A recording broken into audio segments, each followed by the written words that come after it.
صفحہ نمبر 115 سین سائرن وغیرہ کا استعمال۔ اگر افطاری کا وقت آسانی سے معلوم نہ ہوتا ہو تو گھنٹا اور سائرن بجانا یا گولا وغیرہ چھوڑنا جائز ہے، البتہ یہ چیزیں مسجد یا اس کے چھت پر نہیں ہونی چاہیے بلکہ مسجد سے ہٹ کر کسی دوسری جگہ یا بلند مقام پر ہونا چاہیے، کیونکہ یہ چیزیں مسجد کے احترام کے خلاف ہیں۔ سال بھر روزہ رکھنے کی نظر ماننا۔ اگر کسی نے پورے سال روزہ رکھنے کی منت مانی تو پورے سال روزہ رکھنا لازم ہوگا، البتہ 10، 11، 12، 13 ذی الحجہ اور عید الفطر کے دن روزہ رکھنا جائز نہیں ہوگا، بلکہ ان 5 دن کے روزے بعد میں رکھ لے۔ سال کا دل۔ رمضان المبارک پورے سال کا قلب ہے، اگر یہ درست رہے گا تو پورا سال درست رہے گا۔ سحری۔ سحری کھانا مسنون ہے، حدیث شریف میں اس کی بڑی فضیلت آئی ہے۔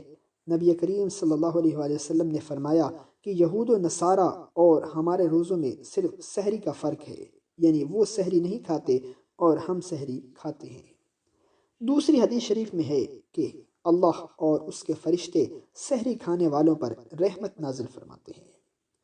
اگر بھوک نہیں یا کھانے کی خواہش نہیں تو اس سنت پر عمل کرنے کے لیے 2 ایک چھہارے اور کھجور کھا لی یا پانی کا 1 گھونٹ پی لیا تو اس سنت پر عمل ہو جائے گا۔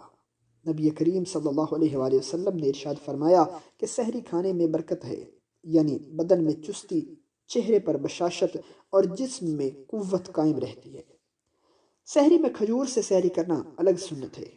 سحری میں روٹی، سالن یا چاول کھانا ضروری نہیں ہے، بلکہ ماکولات اور مشروبات میں سے جو بھی چیز مل جائے اس سے سحری کرنے سے سحری کی سنت ادا ہو جائے گی۔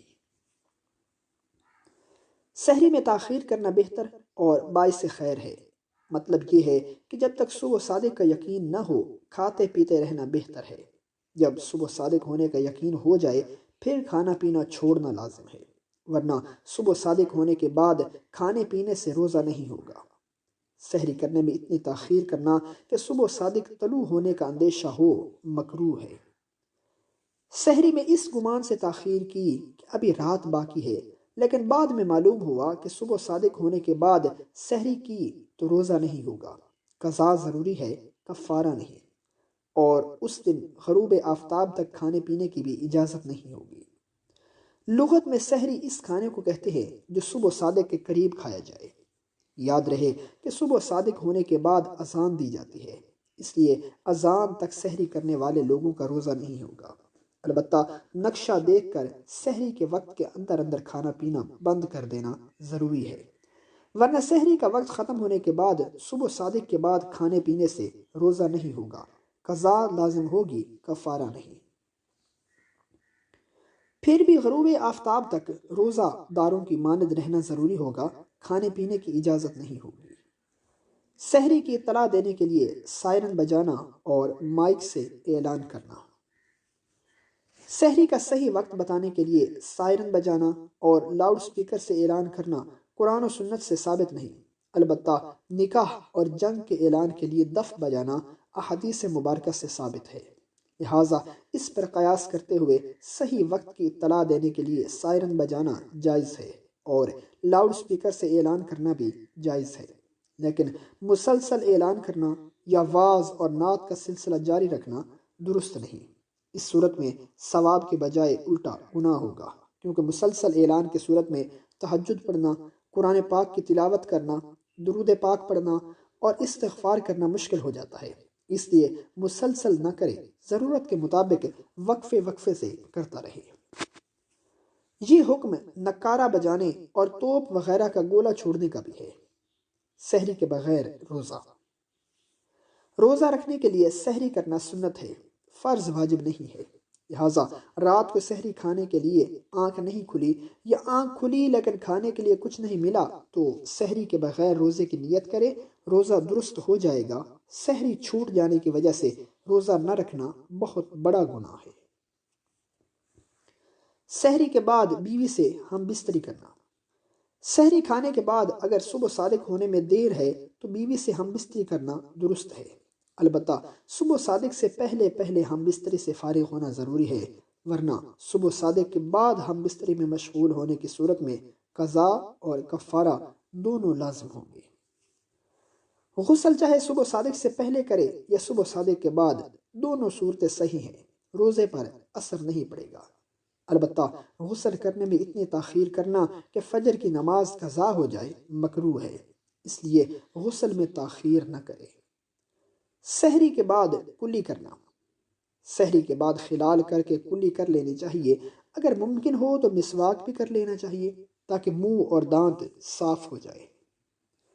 سحری کا مسنون وقت، روزہ دار کو رات کے آخری حصے میں صبح صادق سے پہلے سحری کھانا مسنون ہے۔ آدھی رات کے بعد صبح صادق سے پہلے جس وقت بھی کھائیں سحری کی سنت ادا ہو جائے گی، لیکن بالکل آخری رات میں کھانا افضل اور زیادہ ثواب ہے۔ فقہائے کرام نے سحری کے آخری وقت کے بارے میں لکھا ہے کہ پوری رات کو 6 حصوں پر تقسیم کر کے آخری حصے میں سحری کھائی جائے۔ مثلا غروب آفتاب سے صبح صادق تک 12 گھنٹے ہیں تو آخر کے 2 گھنٹے سحری کھائیں، اور ان میں بھی تاخیر بہتر ہے تاکہ بدن میں چستی اور قوت قائم رہے اور فجر کی جماعت قضا نہ ہو اور شروع میں خالی پیٹ تہجد پڑھنے کا نادر موقع مل جائے۔ سحری کا وقت ختم ہونے پر سحری کھانا، اگر سحری کا وقت ختم ہونے پر سحری کی تو روزہ نہیں ہوگا، قضا لازم ہوگی، اور غروب آفتاب تک روزہ داروں کی طرح رہنا ضروری ہوگا، کھانا پینا جائز نہیں ہوگا۔ سردیوں میں روزوں کی قضا کرنا، اگر گرمیوں کا روزہ کسی وجہ سے فوت ہو گیا تو سردیوں میں اس کی قضا کرنے سے ثواب میں کمی نہیں آئے گی۔ سرما لگانا، روزے کی حالت میں دن میں سرما لگانا درست ہے، اس سے روزے میں کچھ نقصان نہیں ہوتا۔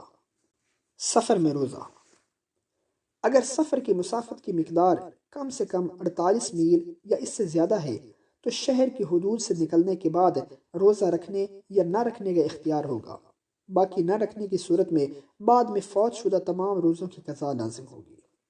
اگر سفر کی مسافت 48 میل سے کم ہے تو اس صورت میں روزہ رکھنا لازم ہوگا۔ اگر سفر کے دوران روزہ رکھنے کی سہولت ہے، دشواری نہیں ہے تو روزہ رکھ لینا بہتر ہے، اور اگر روزہ رکھنے میں مشقت اور دشواری ہے تو اس صورت میں روزہ نہ رکھے، بعد میں قضا کر لے۔ سفر کے دوران نماز میں قصر ہے، روزے میں قصر نہیں۔ جب تک سفر میں ہوگا مقیم ہونے یا اقامت کی نیت نہیں کرے گا۔ روزہ افطار کرنے کی اجازت ہوگی، بعد میں قضا واجب ہے۔ جو شخص صبح صادق کے وقت سفر میں نہ ہو اس آدمی کے لیے روزہ چھوڑنا جائز نہیں، اگرچہ دن میں سفر کرنے کا پختہ ارادہ ہو۔ اگر مسافر نے راستے میں 15 دن رہنے کی نیت سے اقامت کی تو اب روزہ چھوڑنے کی اجازت نہیں ہوگی، روزہ رکھنا لازم ہوگا کیونکہ اب وہ مسافر نہیں ہے۔ سفر میں روزہ نہ رکھنے کا ارادہ تھا لیکن زوال سے پہلے اپنے گھر پہنچ گیا یا 15 دن ٹھہرنے کی نیت کی اور اب تک کچھ کھایا پیا نہیں تو اب روزے کی نیت کر سکتا ہے۔